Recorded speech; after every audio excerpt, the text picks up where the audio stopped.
I still can't wrap my head around the fact that I'm even writing this. Just 3 months ago, I was planning what was supposed to be the happiest day of my life. My wedding to Brett, the man I'd spent 3 years building a future with. Now, I'm sleeping in my best friend's spare room, endlessly scrolling through apartment listings and replaying every moment, trying to figure out how everything fell apart. Brett and I met back in 2021, and within 6 months we were practically glued to each other. A year and a half later, we moved in together. I remember meeting his parents for the first time. His dad, Walt, was polite but quiet, the kind of man who smiles more with his eyes than his mouth. His mom, Susan, though, she was a different story. She spent that entire dinner grilling me about my background, my family, where I grew up, all with this tight little smile that never quite reached her eyes. When I mentioned my dad worked in construction and my mom was a school aide, I saw her expression twist for just a second before she covered it up. Brett brushed it off later, saying she was just protective, a little old-fashioned. He told me his mom came from a family that cared too much about connections, but that he didn't buy into that nonsense. And I believed him, because love has a way of making you red flags that are practically glowing in the dark. When Brett proposed last year, I was ecstatic. He did it during a weekend getaway at this adorable little bed and breakfast upstate. We agreed we wanted a simple, mid-sized wedding. Nothing flashy, since we were both trying to save for a house. But the moment we announced our engagement, everything started to unravel. Susan inserted herself into every single decision. At first, I tried to see it as helpful. She had vendor contacts, good organizational skills, and I was working, why not? But soon it became obvious she was taking over. The venue I loved? Too rustic. The caterer I picked? Not the kind of food served at proper family events.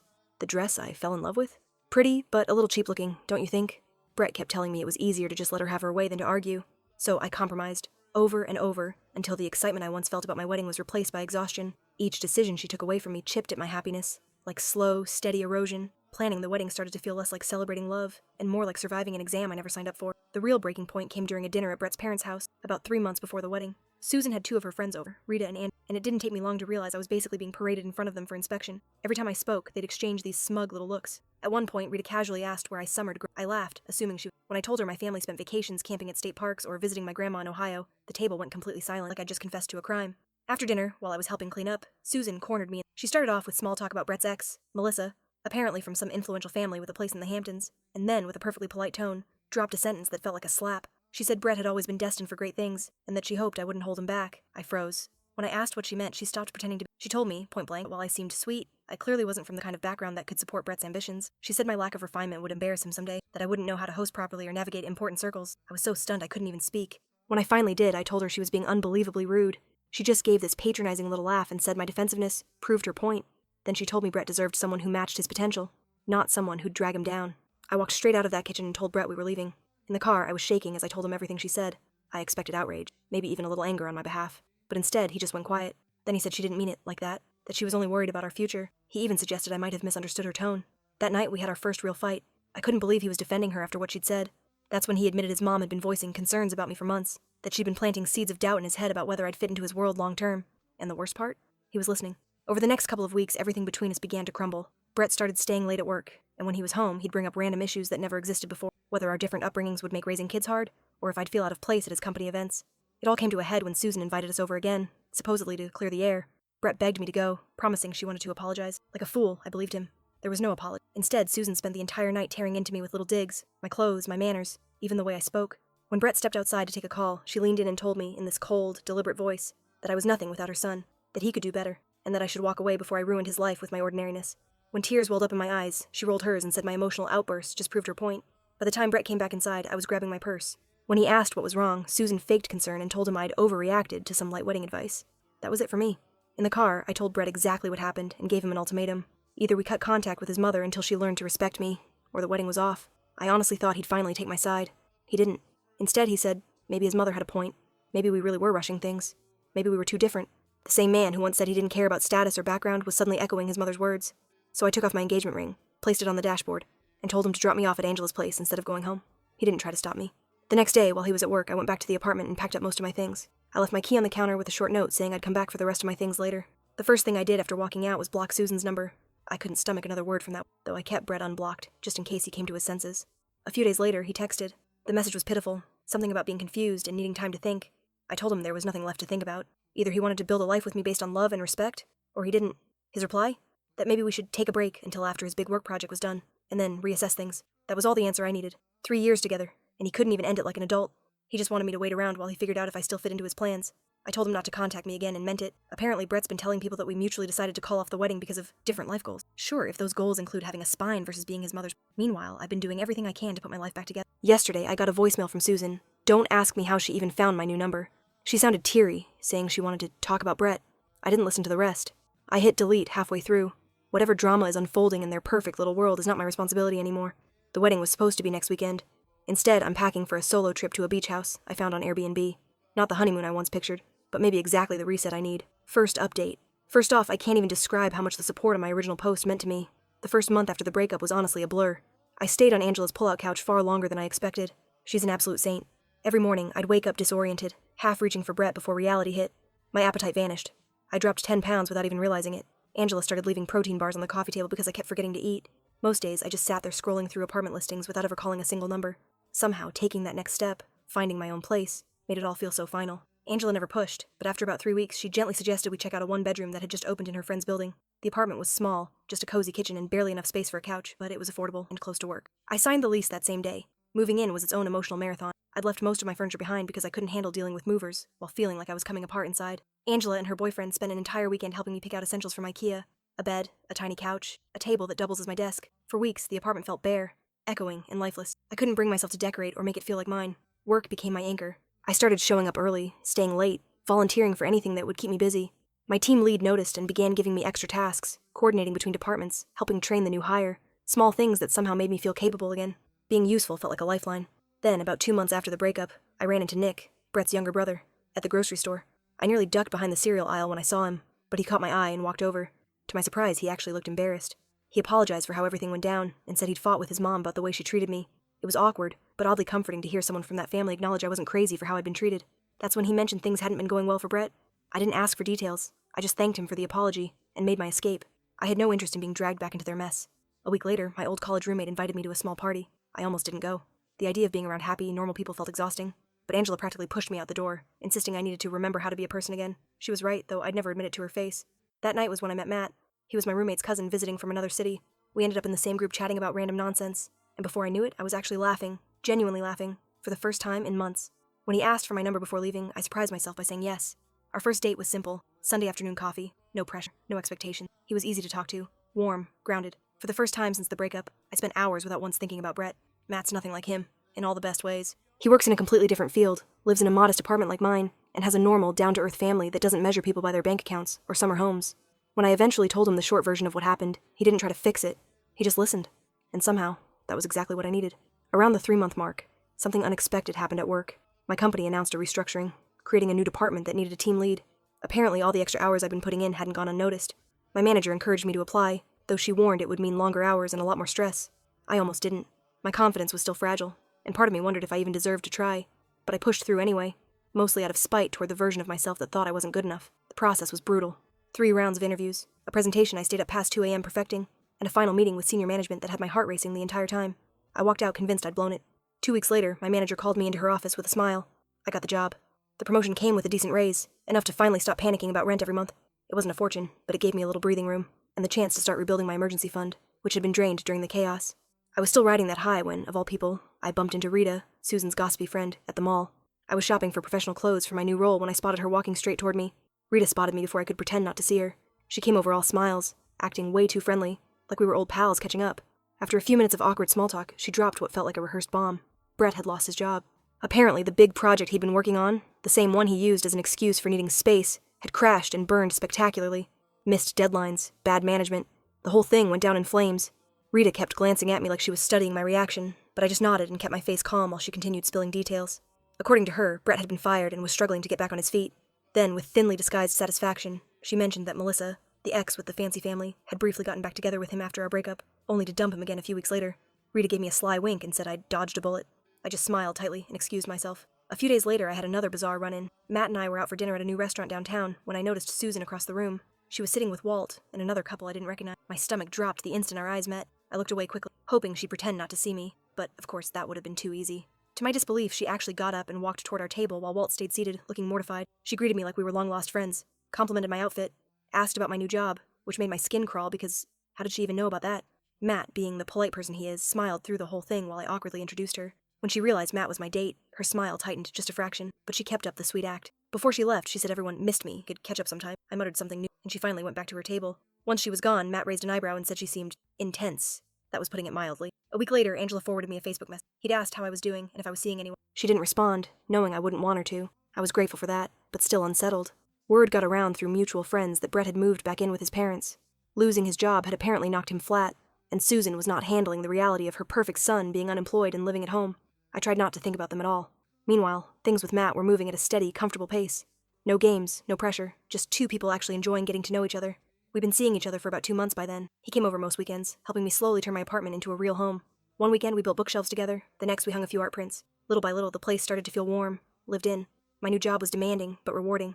Some days I came home completely drained, wondering if I was cut out for it, but most days I felt proud. My team respected me. I was finally starting to believe I deserved everything I'd worked for. Then, last Friday, everything shifted again. I was leaving work when my phone buzzed with a voicemail from an unknown number. I almost deleted it without listening. I get so many spam calls about car warranties, but something made me press play. It was Susan. Her voice sounded shaky, almost tearful. She said she'd been trying to reach me, and that she needed to talk about Brett. That he wasn't doing well. That she'd made a mistake. She said she'd do anything to fix things between us. 6 months ago, this woman told me I was nothing without her son, and now she was practically begging for my help. I didn't call her back. Instead, I went to Matt's place like we'd planned, but I couldn't get her message out of my head. It replayed on a loop all evening. Matt noticed something was off and asked what was wrong. When I told him, he didn't offer advice or try to tell me what to do. He just asked one simple question. What would give me peace? This morning, I woke up to 3 missed calls from Susan and a text from a number I didn't recognize. Almost certainly Brett's new phone. I still haven't opened it. I keep asking myself, should I even respond?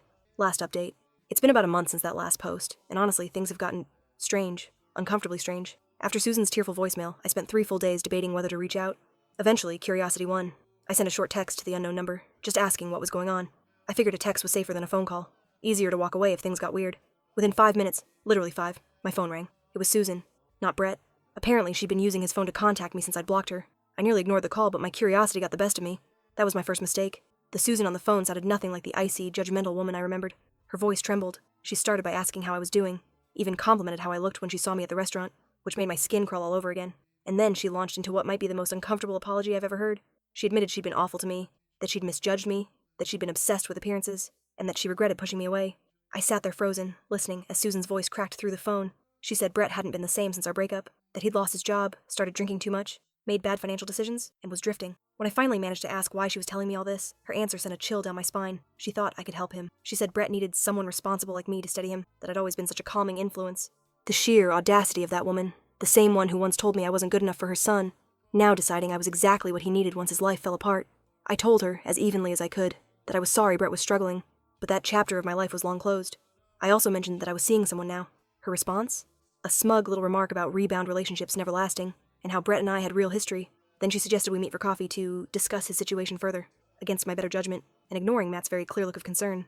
I agreed. I told myself it might give me closure. Maybe part of me even wanted to see how far Susan had fallen, to witness the mighty finally humbled. When I arrived at the coffee shop, Susan was already there. She looked nothing like the immaculate, self-assured woman I remember. Her usually perfect hair was tied back in a messy ponytail, her makeup barely there, her eyes puffy and tired. She'd already ordered my favorite drink, a thoughtful but deeply unsettling since it meant Brett must have told her. The next hour was surreal. Susan laid out Brett's downward spiral in painful detail. After losing his job, he tried to keep living the same lifestyle, burned through his savings, made a disastrous investment in a friend's startup, and maxed out multiple credit cards. Now he was back in his childhood bedroom, sleeping half the day and barely looking for work. I kept waiting for her to ask me outright to take him back, but instead she took a softer route, a manipulative one. She kept saying things like, he was always his best self with you and you were so good at motivating him, and he listens to you in a way he never listens to anyone else.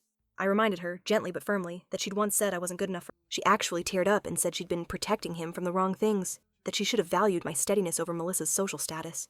I almost laughed. Apparently I'd gone from being boring to being stable, from unrefined to dependable, all because her golden boy had crashed. When I left that meeting, I didn't feel the satisfaction I expected, just an odd emptiness.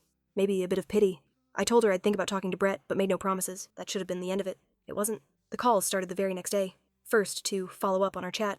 Then another, to say Brett had asked about me. Then another, asking if my company might be hiring. She had Brett's resume ready to go. Every single day. I started letting the calls go straight to voicemail. The messages grew more frantic. She said Walt was threatening to cut Brett off financially. She said family friends were asking questions, and that she didn't know how to handle the humiliation. Once, she even mentioned my parents, saying she hoped to make amends someday. It was exhausting. Then Nick, Brett's younger brother, texted me one evening. He apologized for his mom's behavior and explained that things at home were worse than anyone knew. Brett's drinking had gotten bad, and it had affected his job long before he was fired. Nick said Susan blamed herself for pushing me away, convinced that losing me had started Brett's spiral. But he was clear about one thing. Brett's choices were his own, and I wasn't responsible for fixing him. I really appreciated that. Finally, someone in that family saw the situation for what it was. Meanwhile, my own life was moving forward. Matt and I were getting closer. He'd been patient and kind through all of this, never pushing, never judging. We'd even started talking about possibly moving in together when his lease ended. The contrast between his quiet support and the chaos of Brett's family couldn't have been sharper. Then, about 2 weeks after the coffee meeting, Susan crossed a line I didn't think she'd dare. I was leaving work one evening when I saw her waiting in the parking lot. My heart sank. She looked frantic, clutching a folder like it was her lifeline. Inside, she said, was Brett's resume. She wanted me to put in a good word for him at my company. I was stunned and furious. I told her as firmly as possible that this was wildly inappropriate and that she needed to stop contacting me altogether. Her face crumpled and she started crying.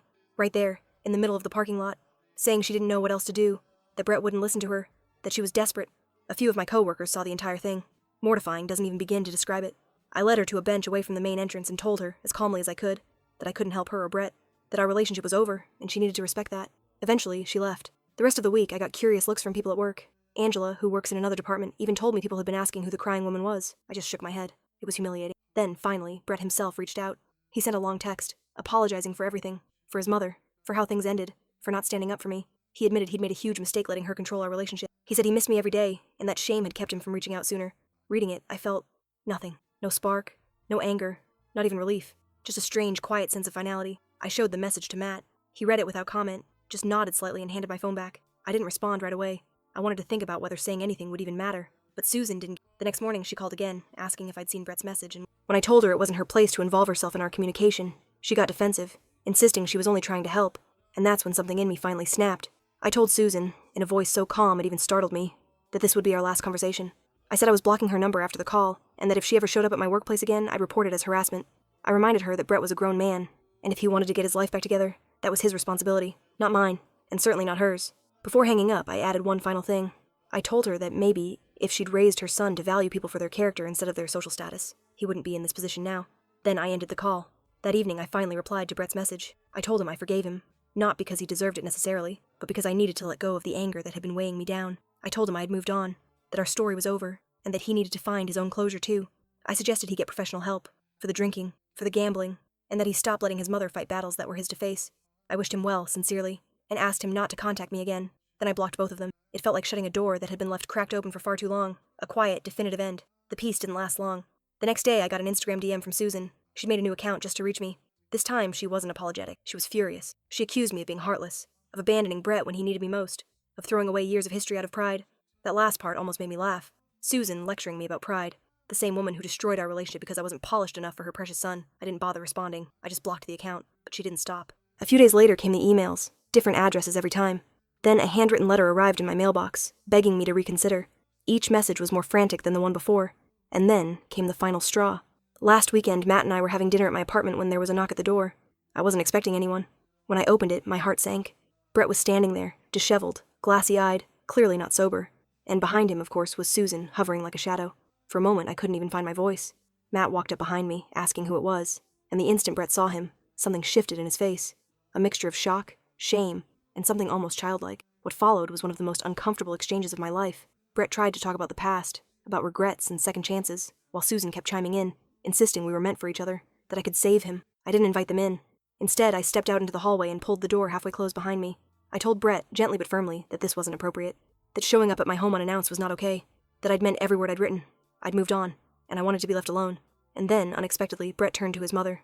His tone was quiet, but sharp. He told her this was exactly why he hadn't wanted to come, that he knew it would make things worse. Then he looked back at me and apologized, not for the breakup, not for the job or the drinking, but for never standing up for me when it mattered, for letting his mother's opinions destroy what we had. It was the first real apology I'd ever heard from him. They left soon after. It's been 5 days, and I haven't heard from either of them. Nick texted once to apologize again, and to let me know he'd taken Brett to his first Gamblers Anonymous meeting. I thanked him and left it at that. Matt and I are heading out for a quiet weekend trip soon, somewhere peaceful, far away from all this chaos. I've changed my email, tightened my privacy settings, and even let my manager know to keep an eye out in case anyone tries to contact me at work again. Life goes on. And honestly, it's better than I could have imagined a year ago, back when I was planning a wedding to the wrong man. I don't know if I'll ever need to post another update, but if this really is the end, I think it's the first time I can say, I'm okay with that.